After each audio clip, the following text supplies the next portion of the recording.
Hello everyone, what's up? So mayong gabi ka natong tanan, no? So karong gabi una magluto ta o paborito nato nga adobong halang-halang. Okay, sige. Kuyugi ko ninyo, magluto na ta. So karon di ay no, mo ni ato ang mga lamas nga ato ang gamiton. Mo ni nga ato ang luya, ang atong kamatis, ang atong sibuyas, ahos nato, mga sili nga espada o butangan po na itong limonsito para dili kaayo langig simhuton. Sige, so mao po nga ito ang manok. Sa kakilo nga itong manok para atong lutoon. Tara, sugdan na nato og tagod.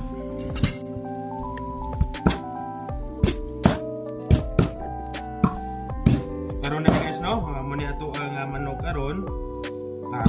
Kahit gini siya. Kay habol man ang ato ang gigamit nga kutsilyo, ang ato knife. Okay, so kaya sa unod nga part okay kaayo, humok ra kaayo.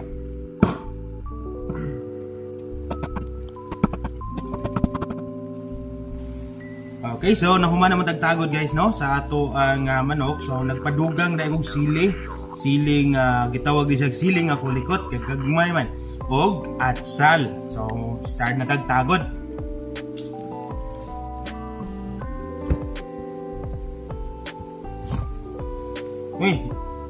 Problematic man din ato ang kutsilyo mga guys.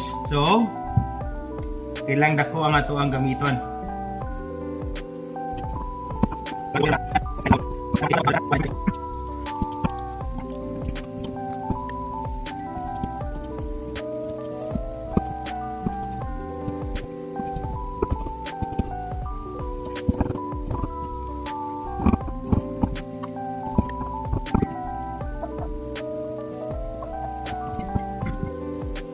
So mao din ni guys, no, na ulhin natog marinate ang ato ang manok.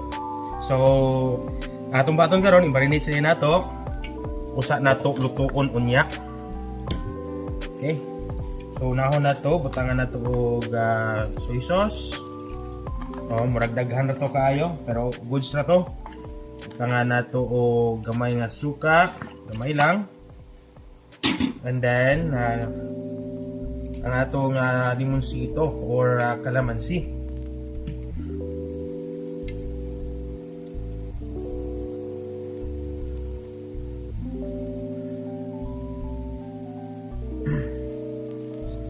Okay, so na-mix ato, nabutangan naman nato, no, patis, limonsito o suka. So ato nang giukay-ukay. Nya, kahuman ani guys, ato sa ning i-rest kadali. Okay, butangan nato og tabon. Okay, so butangan sa atong tabon guys kay aron nga makuan sa ma-rest sa siya kadali. Then taud-taud ani pwede na nato lutuon.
Okay, so di ara naluto na gud ang ato ang kinaham nga halang-halang nga adobo.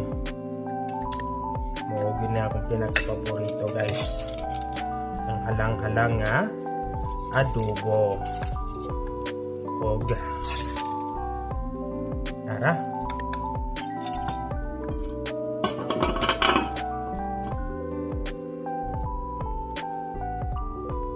Lami kaayo.